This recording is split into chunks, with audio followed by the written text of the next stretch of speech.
नमस्कार दोस्तों, grow with Anjani channel में आपका स्वागत है।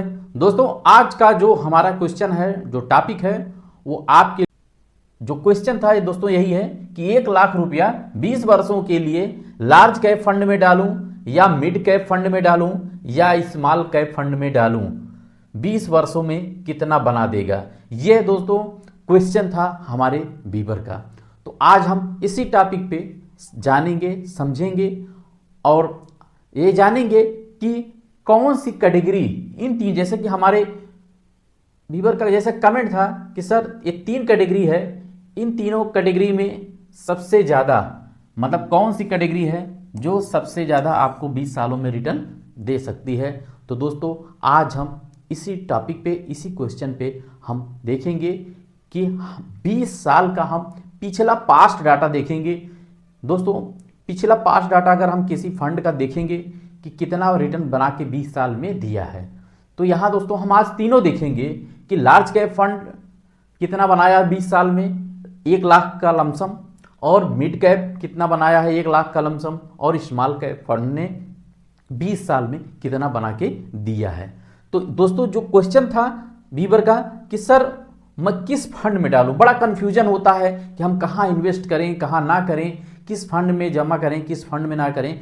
तो इसी कंफ्यूजन को दूर करने के लिए आज ये हमारा वीडियो है, और ये भी है कि 20 वर्षों में कितना बना देगा ये पूछना था। तो आप जब लाइव डाटा देखेंगे, क्योंकि हम म्यूचुअल फंड में पास्ट डाटा ही देख सकते हैं, फ्यूचर का किसी को कुछ नहीं मालूम होता है कि मार्केट यहाँ से कहाँ जाएगा।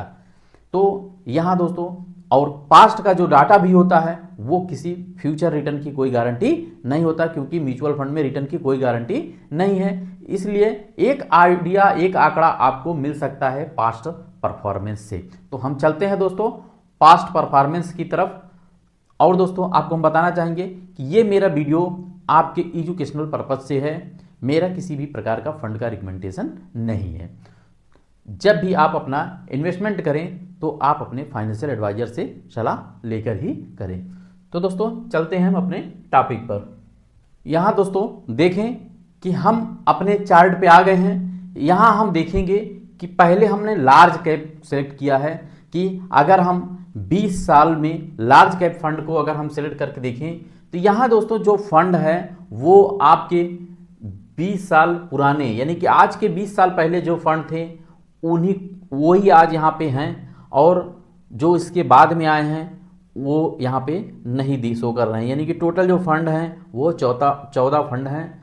आप यहाँ देखें कि जैसे कि ABSL large cap fund, HDFC large cap fund, DSP large cap fund, Kotak large cap fund, Tata large cap fund, Franklin India large cap fund, Baroda PNB Paribas large cap fund, UTI large cap fund. तो दोस्तों यहाँ जो large cap श्रेणी का जो fund है इसको देखेंगे कि कितना लार्ज कैप ने बनाया है। तो जो सबसे ऊपर है वो आप देखें कि यहाँ 1 लाख रुपया किसी ने 20 साल पहले अगर लमसम किया था म्यूचुअल फंड में लार्ज कैप में, तो आज बनाया है 18,86,718 रुपया। कितना रिटर्न दिया है लार्ज कैप ने? 15% से ऊपर का रिटर्न रहा है 20 साल में। अब यहां देखें दोस्तों दूसरा फंड देखें, दूसरा फंड भी जो है आपका 15% से ऊपर का रिटर्न दिया है। 1 लाख का 18,15,258 बनाया। तीसरा देखें 14%, फिर 14%, चौथा, पांचवा भी 14%, छठवां भी 14%, यानी कि 15% और 14% का रिटर्न आ रहा है, जो 1 लाख का 15,40,966 रुपया बनाया है लार्ज कैप कैटेगरी में। जैसे कि HDFC में लार्ज कैप का देखें तो 1 लाख का दूसरा जो हमारा लार्ज कैप है 18,15,258 रुपये।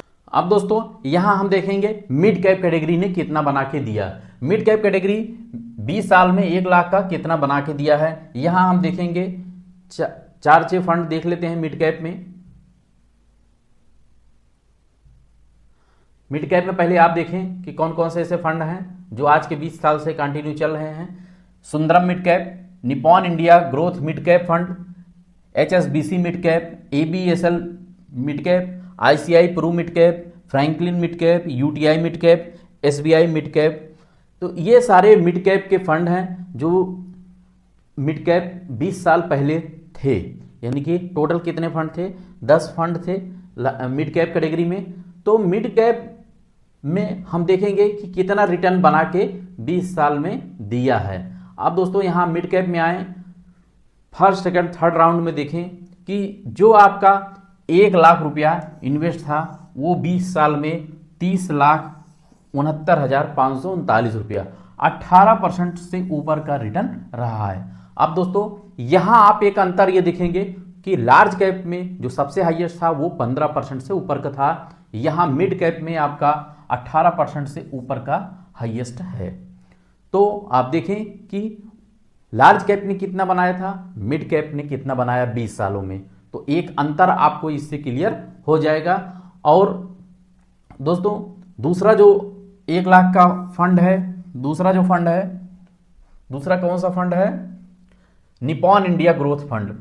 निपॉन इंडिया ग्रोथ फंड जो है आपका काफी पुराना फंड है, और आप देखें कि 1,00,000 रुपए का 27,71,071 रुपया बनाया, यानी कि 18% का return Nippon India mid cap ने दिया है। और अगर एयूएम की बात करें तो एयूएम भी देखें, निपॉन इंडिया का 39,328 करोड़ रुपए का एयूएम है, और अपने सभी आगे पीछे जो इसके ऊपर नीचे फंड है, सबसे बड़ा एयूएम इसका है अभी 20 सालों में। इस चार्ट में अगर देखें तो सबसे ज़्यादा एयूएम इसका है। तो इस तरीके से आपने देखा कि 18%, फिर अगर और ऊपर जाएं 16%, 15% और 15%, 12%, यानी कि जो सबसे लास्ट में जो फंड है वो आपको 12% से ऊपर का रिटर्न दिया है। यहां दोस्तों जब हम कैलकुलेशन आपको बताते हैं तो एक्सपेक्टेड रिटर्न 12%, यानी सबसे नीचे का जो सबसे लोअर का जो फंड है वो भी 12% का आपको रिटर्न बना के 20 साल में दिया है। अब दोस्तों यहां से हम चलते हैं स्मॉल कैप कैटेगरी में, देखेंगे कितना रिटर्न मिला। कि Sundaram small cap fund, Sundaram small cap, Kotak small cap और क्वांट स्मॉल कैप, ये 3 फंड आपके थे। अब इन तीनों का रिटर्न देखेंगे कि अगर किसी ने उस समय अगर डाला होता 1,00,000 रुपया लमसम, तो स्मॉल कैप कैटेगरी ने कितना बना के दिया है। यहां आप देखें तो यहां देखें कि जो आपका सुंदरम स्मॉल कैप फंड है, सुंदरम 1,00,000 का 21,94,128 रुपया बनाया है, 16% का रिटर्न रहा है। और अगर आप कोटक स्मॉल कैप का देखें तो कोटक स्मॉल कैप आपका 16% से ऊपर का रिटर्न दिया है। और अगर क्वांट स्मॉल कैप को देखें तो क्वांट स्मॉल कैप 16,00,000 बनाया है 1,00,000 का, और 15% का रिटर्न रहा है। अब दोस्तों यहां 20 साल पहले जो 3 ही फंड थे, आज के डेट में तो बहुत सारे फंड है स्मॉल कैप, लेकिन 20 साल पहले ये 3 फंड थे, तो तीनों का डाटा आपने देखा। अब दोस्तों यहां से आपको एक आइडिया मिल गया होगा कि किस फंड ने किस कैटेगरी में हम अपना पैसा इन्वेस्ट करें।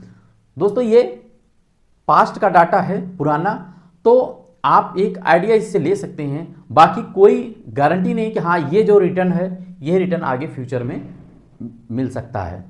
तो आप अब कंपैरिजन में देख लिए होंगे कि 1,00,000 रुपया अगर 20 साल के लिए हमें डालना है तो हमें किस कैटेगरी को सिलेक्ट करना है। तो आप अपनी क्षमता के अनुसार, रिस्क के अनुसार और एज के अकॉर्डिंग ही अपना इन्वेस्टमेंट कर सकते हैं। और दोस्तों कभी भी अपना इन्वेस्टमेंट करते समय आप अपने फाइनेंशियल एडवाइजर से सलाह लेकर ही जरूर करें। दोस्तों मेरा ये वीडियो बनाने का मकसद सिर्फ आपको अच्छी जानकारी और आपको पास्ट डाटा, लाइव डाटा देखने को मिले और आप अधिक से अधिक आपको अच्छी जानकारी मिले, यही मेरा उद्देश्य है। अगर दोस्तों मेरा वीडियो अच्छा लगा हो तो एक लाइक करिएगा, शेयर करिएगा और हमारे चैनल को सब्सक्राइब कर हमें सपोर्ट करिएगा। थैंक यू सो मच दोस्तों। जय हिंद, जय भारत।